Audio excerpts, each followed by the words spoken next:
The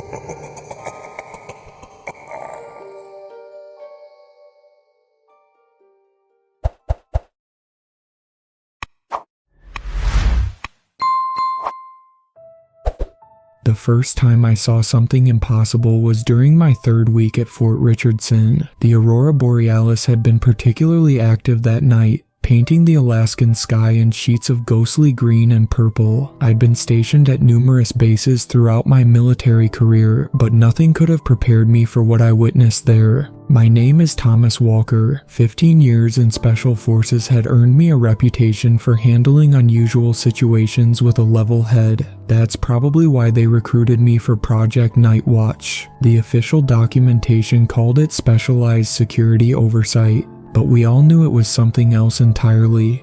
The night everything changed, I was reviewing reports of unusual activity around the base perimeter. 3 soldiers had gone AWOL in the past month, all experienced men with spotless records. The last one, Private First Class Jason Cooper, was found wandering in the snow 2 days later, babbling about shadows that moved against the lights. The medical staff diagnosed him with hypothermia, an acute stress reaction. I knew better. I was in my office, a retrofitted storage room in the basement of Building 7, when Specialist David Romano burst through the door. Romano was a good kid, steady under pressure, not the type to panic. "Sir, you need to see this," he said, face pale under the fluorescent lights. "Now."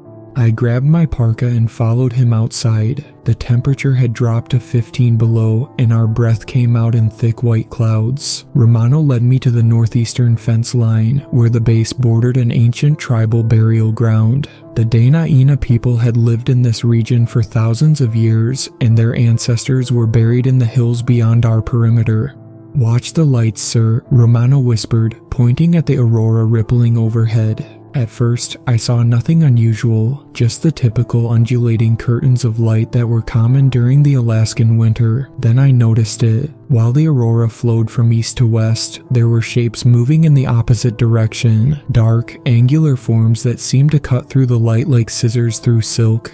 "How long has this been happening?" I asked, trying to keep my voice steady. "The patrol first noticed it 3 hours ago. We've been tracking them through our thermal imaging equipment, but..." Romano handed me a tablet displaying the feed from our advanced FLIR cameras. The shapes showed up as absolute void, colder than the surrounding air, colder than should be physically possible. I spent the next 4 hours documenting everything I could. The shapes moved with purpose, following patterns that defied natural movement. They seemed to be searching for something. Around 3 a.m. they vanished, leaving behind patches of frozen air that crystallized and fell like snow. The next morning, I made some calls. An old contact put me in touch with Joseph Running Bear, a Dana-Ina elder who lived in the nearby village. He agreed to meet me at a small diner in Anchorage, away from military eyes and ears. Joseph was in his 70s, with deep lines etched into his weathered face and eyes that held ancient wisdom. He listened patiently as I described what we'd seen, nodding slowly. "The Skywalkers," he said finally, his voice gravelly and low. "Our people have known about them for generations. They come from the spaces between spaces, the void where light dies." He pulled out a leather pouch and removed a piece of carved bone, yellowed with age. The markings on it depicted angular beings descending from tiers in the sky. "Your people's machines," he continued. "They're making noise in places that should be quiet. You're drawing their attention." He leaned forward, his expression grave. "There are things older than our world, Mr. Walker, things that were here before the first star burned, and now they're waking up." I thought about the classified reports on my desk, documents detailing unusual phenomena at military installations across the globe. The quantum radar experiments, the dimensional variance testing, the attempts to develop weapons that defied conventional physics. We were poking holes in reality itself, and something was poking back.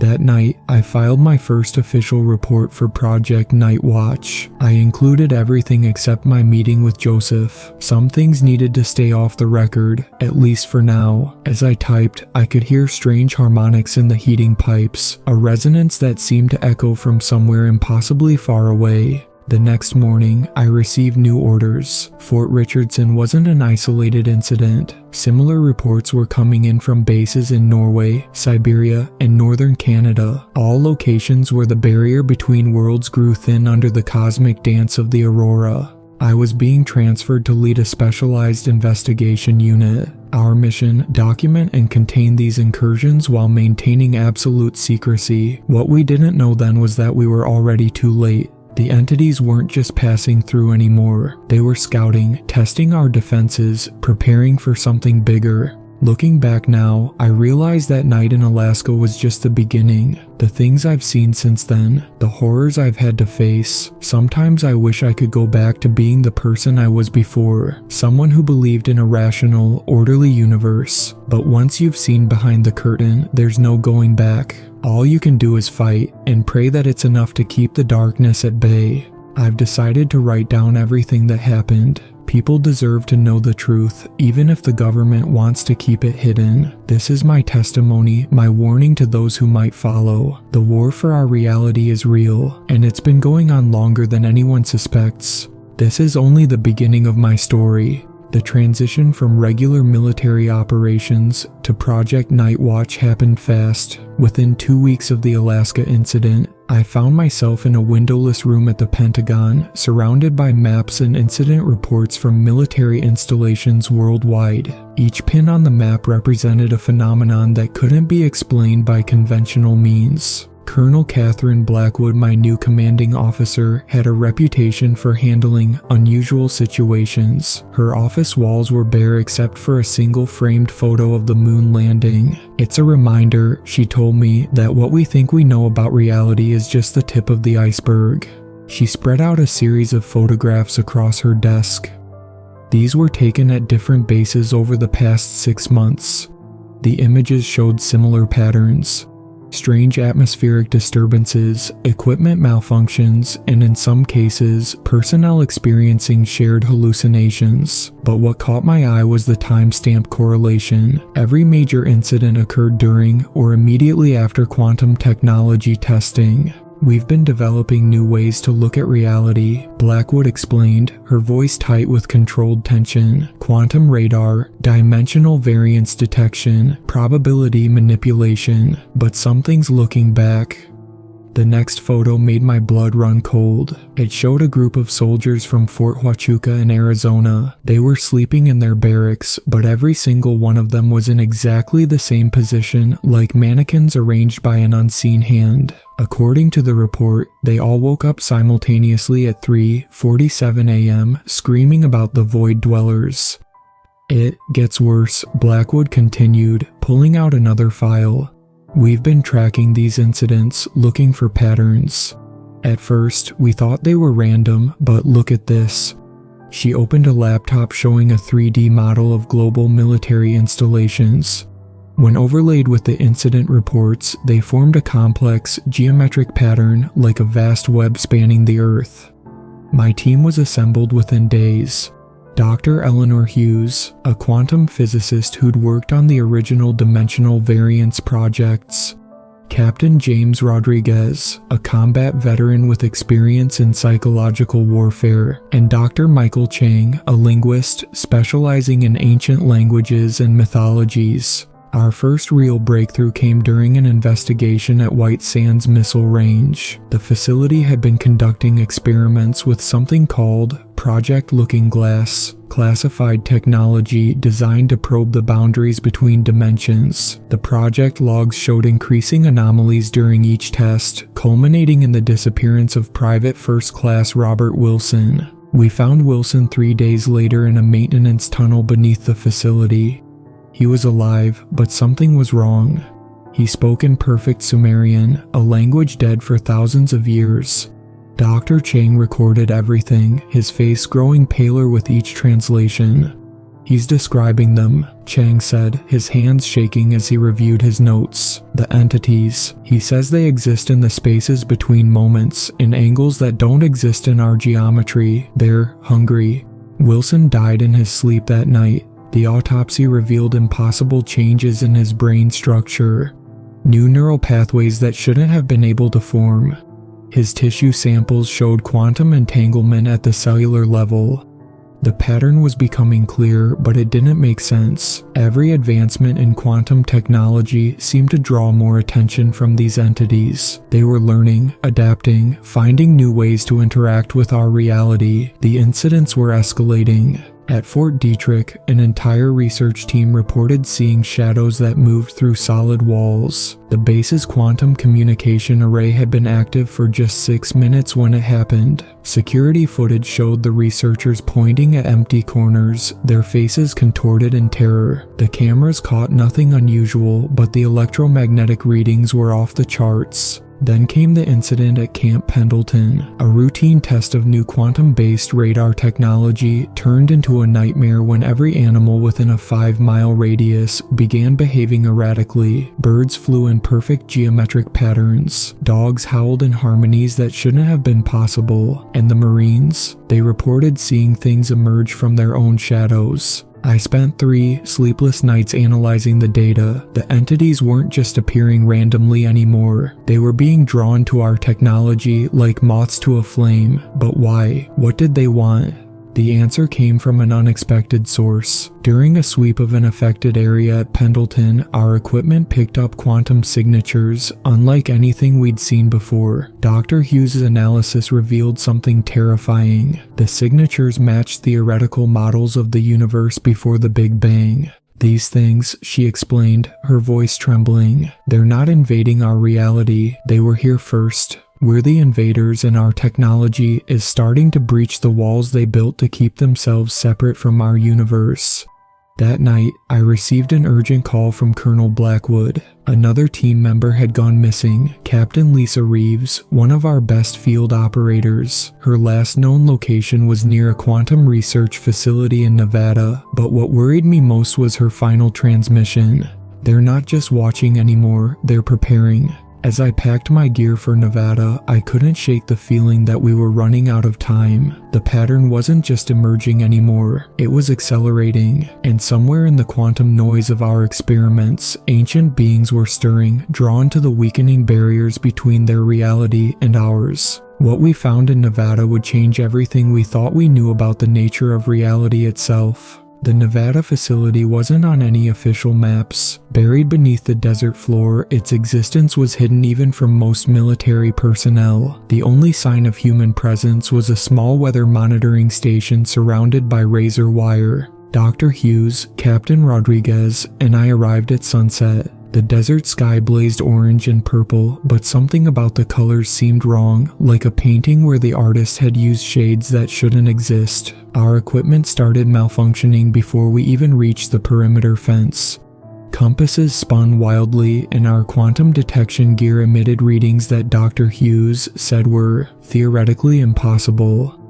The entrance to the underground complex was disguised as an abandoned mine shaft.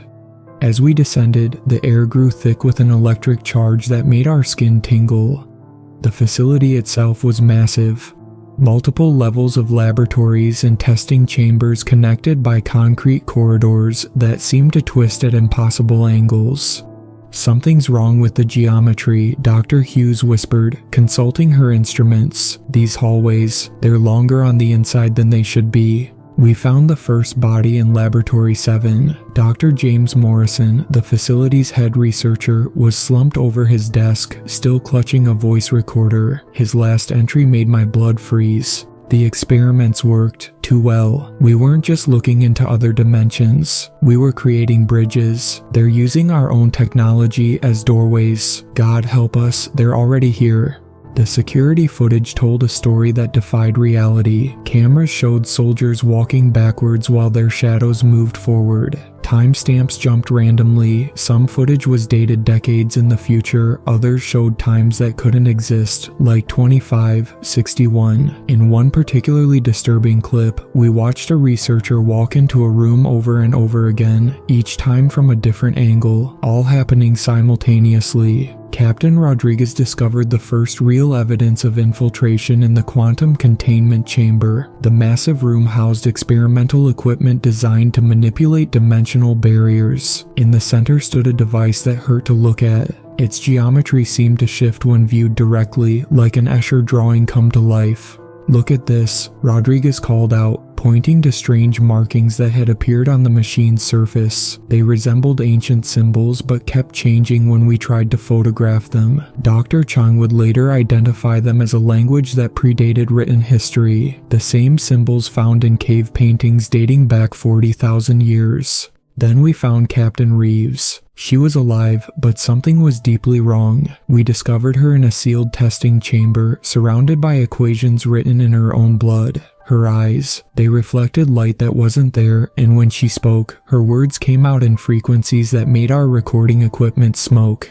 "They showed me," she whispered, her voice resonating at multiple pitches simultaneously. "They showed me what they really are, what they want. We're nothing to them, less than insects. Our universe is just food." Before we could get her to safety, it happened. The first direct contact with an entity, the air in the chamber began to fold in on itself, creating angles that shouldn't have been possible in three-dimensional space. Colors appeared that had no names in any human language. And then it emerged. How do you describe something that exists in more dimensions than your mind can process? The entity was like a tear in reality itself, a shape that violated every law of geometry and physics. Looking at it caused immediate migraines as our brains tried desperately to make sense of what we were seeing. It moved like liquid smoke but left impressions in reality itself, like footprints in the fabric of space-time. Dr. Hughes's equipment exploded as she tried to take readings. Captain Rodriguez opened fire, but the bullets curved around the entity in impossible arcs, as if space itself was bending to protect it. The temperature in the room plummeted so low that the air began to liquefy. The entity approached Captain Reeves, its form rippling with colors that made my eyes bleed. She reached out toward it, smiling in a way that no human face should be able to smile. In that moment, I realized she wasn't really Captain Reeves anymore. Maybe hadn't been since we found her. "Beautiful," she whispered, her voice creating harmonics that shattered every piece of glass in the room. "They're going to remake everything, return it all to the void, make it pure again." What happened next still haunts my nightmares. The entity absorbed her. Not like in the movies, with screaming and violence. She simply ceased to exist, becoming part of the impossible geometry before us.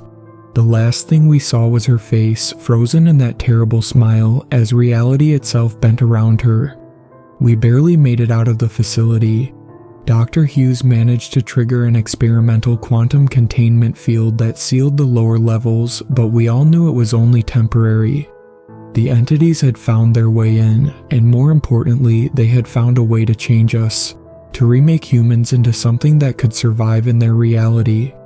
Back at headquarters, Colonel Blackwood listened to our report in silence. When we finished, she pulled out a classified file that went back to World War II. The Nazis hadn't just been developing conventional weapons, they'd been experimenting with dimensional barriers, trying to contact what they called the Old Ones. They'd succeeded, and in doing so, they'd started something that couldn't be stopped.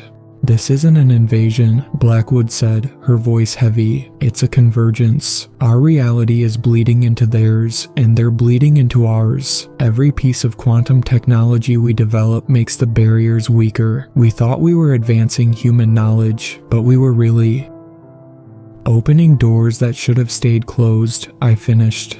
As if to emphasize her point, the lights in the office flickered, and for a moment, the shadows on the wall moved in ways that shadows shouldn't. We all pretended not to notice, but we knew. The infiltration wasn't just beginning, it had already begun. The orders came down 3 days after the Nevada incident. Project Nightwatch was being shut down. Official channels cited budget constraints and resource reallocation, but we knew the truth. Someone high up had seen our reports and gotten scared. They wanted to bury everything, the evidence, the research, and if necessary, the witnesses. I found the first surveillance team following me on a Wednesday morning. They weren't particularly subtle. Black SUV, government plates, men in suits trying too hard to look inconspicuous. What they didn't know was that 15 years in special forces teaches you more than just combat skills. I lost them in downtown Washington, D.C., then went dark using protocols I'd established years ago.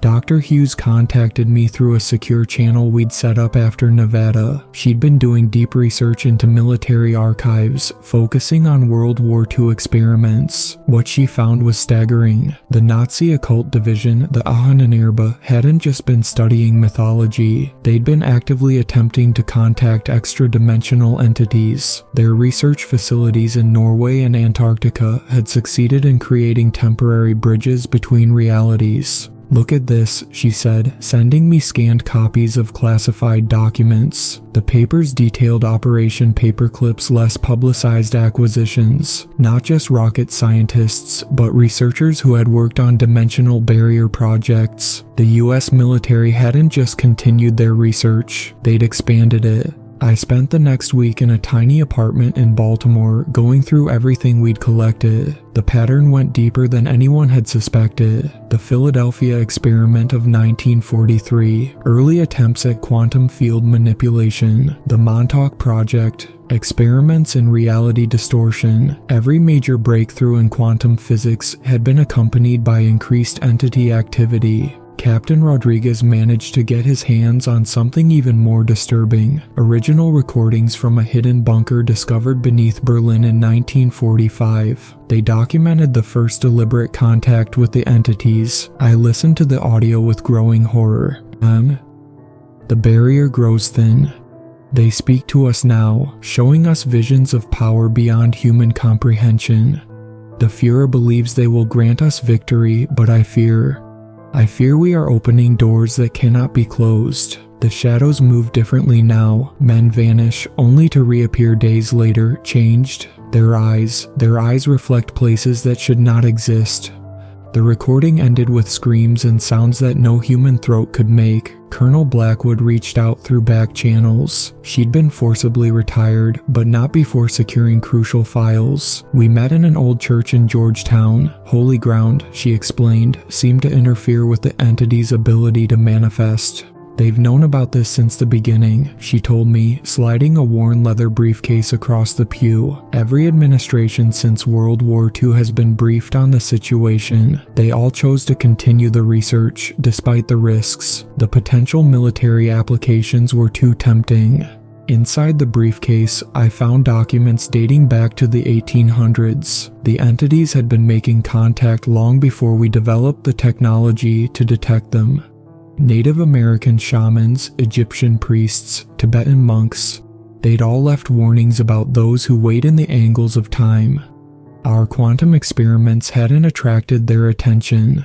They'd simply given them the tools they needed to manifest more fully in our reality. The cover-up went beyond simple denial. Military bases were being quietly evacuated, research data destroyed, witnesses silenced through bribes or threats. But they couldn't hide everything. The entities had grown too numerous, too bold. In North Dakota, an entire missile silo crew disappeared, leaving behind security footage of them walking through walls. A research facility in Colorado reported quantum readings that suggested parts of the building existed in multiple dimensions simultaneously. In Florida, a military hospital had to be quarantined after patients began describing identical dreams of cities that breathe. I compiled everything into a secure database, encrypted with algorithms Dr. Hughes, designed specifically to resist quantum decryption. If anything happened to us, the truth would still get out. The final piece fell into place when an old friend from my Special Forces days contacted me. He'd been working security at a deep underground military base in New Mexico when they discovered something in a sealed vault, a recording device from 1947, not from Roswell as everyone assumed, but from another incident that had been completely scrubbed from history. The device contained the first known recording of entity communication. The sounds it captured defied analysis. Frequencies that shouldn't exist, patterns that drove audio engineers mad trying to decode them. But buried beneath the impossible noise was a message, finally translated by Dr. Chang after weeks of work. The barrier's thin, the way opens. What was will be again, the void hungers. Colonel Blackwood's commanding officer, General Maxwell Pierce, finally agreed to meet with us. He was a veteran of 3 wars, a man who prided himself on unflinching rationality, but as we presented our evidence, I watched his composed exterior crack. "It's worse than you know," he said finally, pulling out a key that hung around his neck. "Follow me, there's something you need to see." He led us to a secure facility beneath the Pentagon, accessible only by elevator that required both DNA and quantum signature verification. As we descended, I noticed the walls were covered in strange symbols, protective runes I would later learn, designed by ancient cultures to ward off extra-dimensional entities. What we found in that underground vault would change everything we thought we knew about human history and humanity's place in the universe. But more importantly, it would show us how to fight back. The Pentagon's sub-basement vault looked more like an ancient temple than a military installation. The walls were covered in a seamless combination of prehistoric cave paintings, Egyptian hieroglyphs, and mathematical equations that seemed to writhe and shift when viewed directly. In the center of the room stood a device that appeared simultaneously ancient and futuristic. A massive crystalline structure housed within a framework of quantum-stabilized metal. "This," General Pierce said, his voice echoing strangely in the chamber, "is the resonance engine. We recovered it from the Nazi facility in Antarctica, but they didn't build it. They found it, buried in ice that was millions of years old."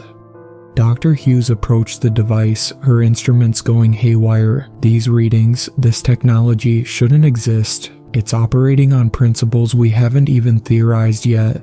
"Because it wasn't built by humans," Pierce continued. "What I'm about to tell you is known by only 7 people in the world. The entities we're dealing with, they're not invaders, they're the original inhabitants of this universe." He activated a holographic display that filled the room with images that hurt to look at. Structures that existed in more dimensions than the human mind could process, beings that seemed to be made of living mathematics. Before our universe as we know it existed, before the Big Bang, there was another reality. The entities evolved there in a universe with different physical laws. When our universe began expanding into theirs, they found ways to survive by retreating into dimensional pockets, the spaces between spaces. They've been there ever since, watching, waiting. The general led us deeper into the vault, past rows of artifacts that demolished everything I thought I knew about human history. There were stone tablets from Sumeria describing contact with angle walkers, Viking runestones warning of those who dwell in the world's corners, and pieces of technology that predated known human civilization by thousands of years. Every major leap in human consciousness, Pierce explained, every significant advancement in science and technology was guided by them, not out of benevolence, but necessity. They've been preparing us, changing us, making our minds capable of comprehending their reality, because they need us. He showed us footage from experiments conducted in the 1960s, attempts to communicate with the entities using early quantum computers. The results were horrifying. Human subjects exposed to direct entity communication experienced rapid evolution in their brain structure, developing new neural pathways that allowed them to perceive additional dimensions.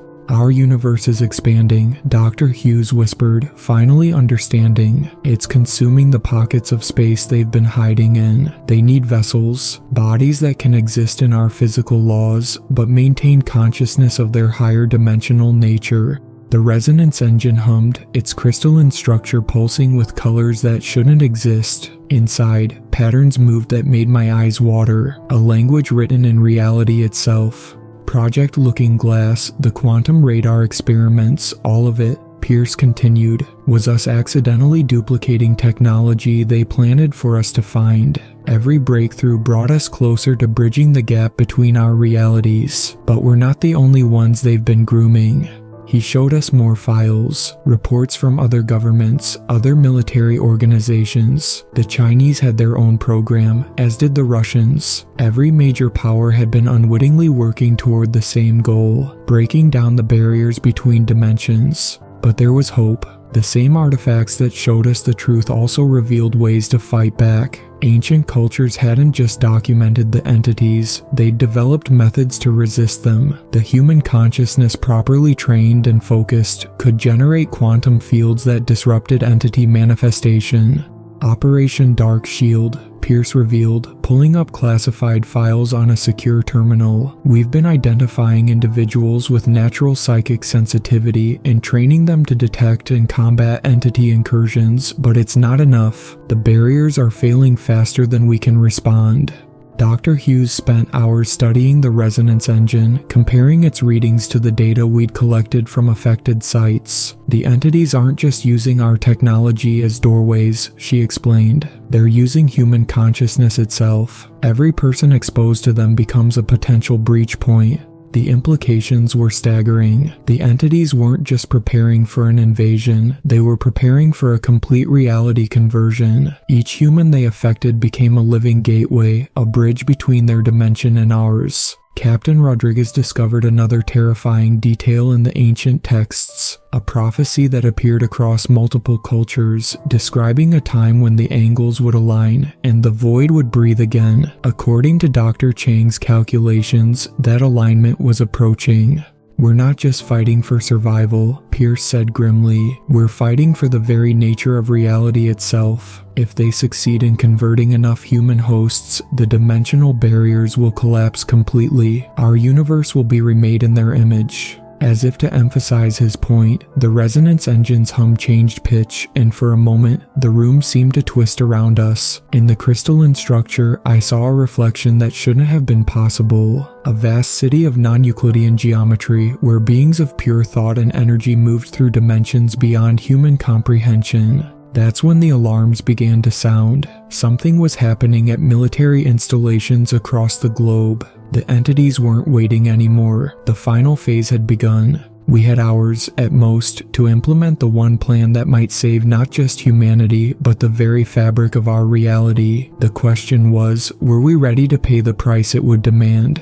General Pierce's emergency protocols moved faster than I thought possible. Within 2 hours, we had assembled a core team of psychically sensitive individuals from military bases across the globe. They arrived at the Pentagon facility in waves. Special forces operators, intelligence analysts, and even civilian consultants who demonstrated unusual perceptive abilities. Dr. Hughes worked with the resonance engine, using it to scan each recruit. "The entities have been influencing human evolution for millennia," she explained, showing me neural mapping data. "Some humans have developed natural defenses, quantum-sensitive areas in their brains that can detect and resist extra-dimensional intrusion."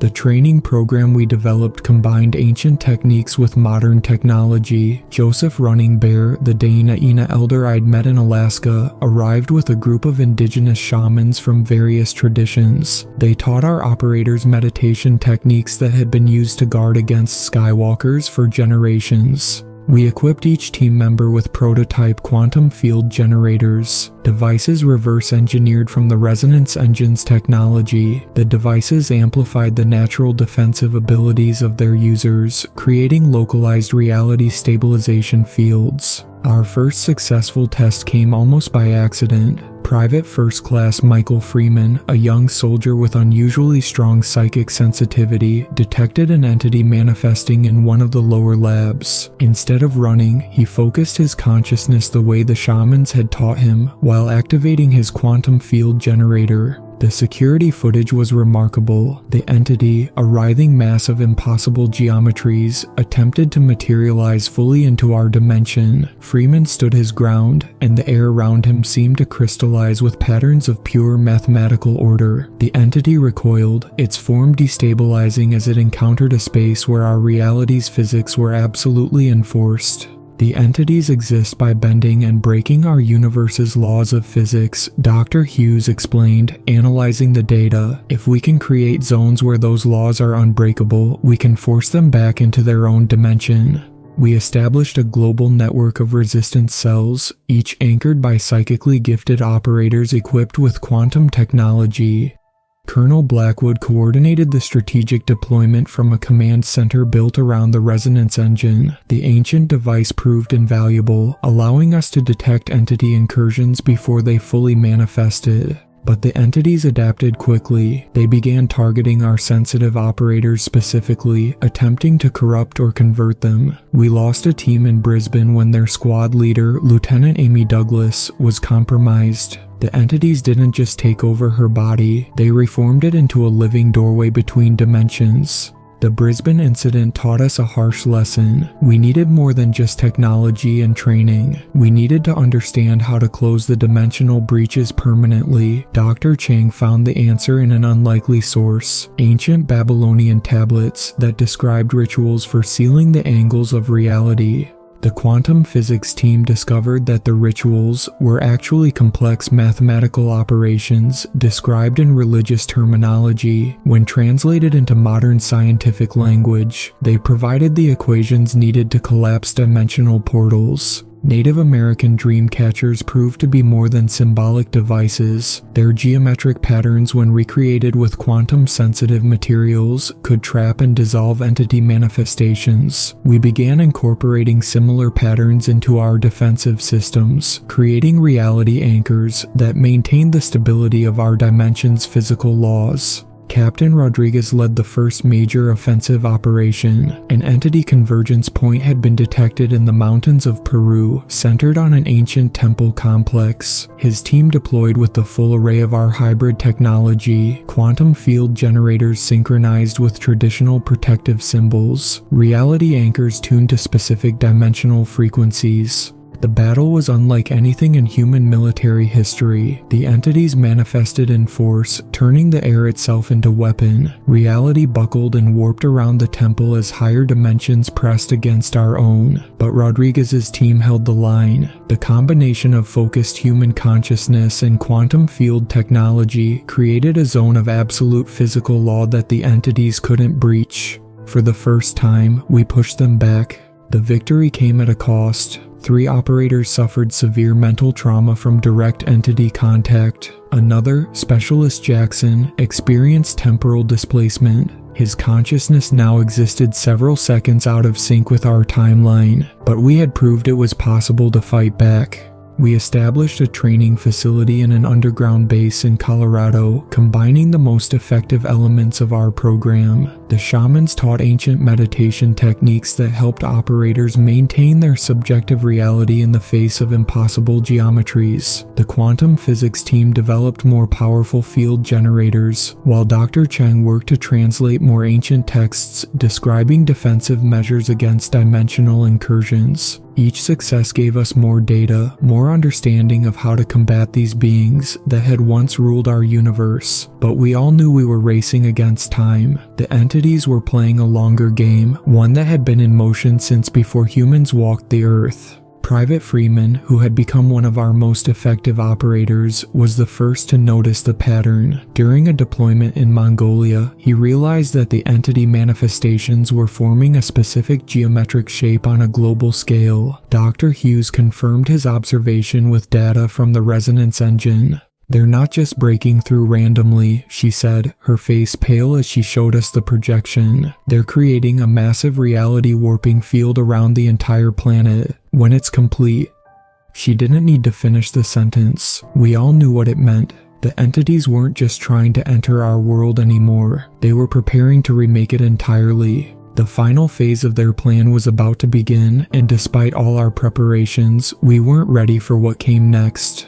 The first wave of coordinated attacks began at exactly 3:33 a.m. Greenwich Mean Time. Every quantum detection system we had lit up simultaneously. The resonance engine's crystalline structure vibrated with such intensity that hairline cracks appeared in its ancient surface. Multiple breaches detected, Dr. Hughes shouted over the blaring alarms. "They're not just coming through in one place, they're penetrating everywhere at once." The global map in our command center erupted with red warning indicators. Fort Bragg reported reality distortions so severe that entire buildings were aging centuries in minutes. At Pearl Harbor, sailors watched in horror as their ships' hulls became transparent, revealing glimpses of battles from World War II playing out in ghostly repetition. The entities had changed their tactics. Instead of trying to possess or convert humans individually, they were altering the fundamental properties of space-time around military installations. The quantum field generators we developed could protect small areas, but we didn't have nearly enough coverage to defend against an attack of this magnitude.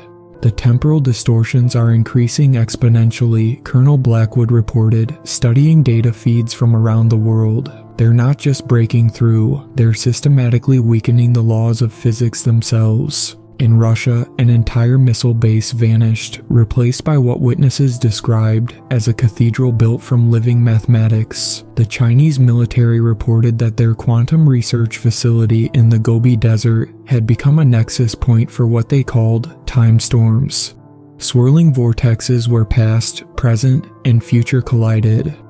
Private Freeman's team, deployed to a breach site in Germany, sent back footage that chilled us to the bone. The entities weren't just manifesting as abstract geometries anymore. They were taking forms pulled from human nightmares, as if they learned to weaponize our own fears against us. They're adapting, Dr. Chang warned, analyzing new patterns in entity behavior, all our defensive measures, our understanding of their limitations. They were letting us think we could fight them. They were studying us, learning how we think, how we fight. The proof came when they hit our training facility in Colorado. The reality anchors we'd installed should have been impenetrable, but the entities had found a way to invert their effect. Instead of stabilizing our dimension, the anchors became focal points for reality distortion. We lost contact with the base after receiving one final transmission.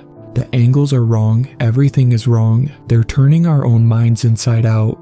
Captain Rodriguez led an emergency response team to Colorado. They found the facility intact, but transformed. The laws of physics worked differently inside its perimeter. Light moved like liquid. Gravity pulled in random directions. And the personnel, those who survived, had been changed. Their bodies remained human, but their minds now perceived reality through impossible geometries. Dr. Hughes worked frantically to understand what had happened. The entities aren't just breaking through dimensional barriers, she explained, showing us new data from the resonance engine. They're systematically unraveling the quantum foundations of our universe. Each breach weakens reality a little more. When enough laws of physics fail, everything changes, General Pierce finished grimly. They remake our universe to match their original state. The attacks continued to escalate. In Antarctica, researchers at McMurdo Station reported that the Aurora Australis had become a window into another universe. One filled with cities that violated every principle of earthly architecture. Ships in the Pacific discovered massive whirlpools that led to spaces between moments. Air Force pilots encountered zones in the sky where time and space had become interchangeable. We tried to maintain a defensive posture, deploying our psychically sensitive operators to crucial locations, but it was like trying to plug holes in a dam that was already crumbling. For every breach we managed to seal, a dozen more opened. The entities had achieved critical mass. There were simply too many weak points in reality for us to protect them all. Then came the synchronized attack on our nuclear facilities. At precisely 7:77 p.m., a time that should not have been possible, every nuclear installation worldwide reported the same phenomenon. The quantum structure of the atomic materials began to change. Nuclear decay rates altered. Chain reactions that should have been physically impossible began occurring spontaneously.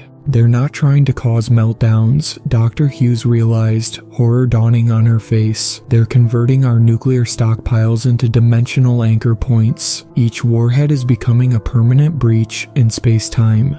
The resonance engine's readings became apocalyptic. The entities weren't just breaking through anymore. They were beginning to merge their reality with ours. In major cities, people reported seeing buildings that existed out of phase with our dimension, streets that led to places that couldn't exist, and skies filled with colors that human eyes shouldn't be able to process.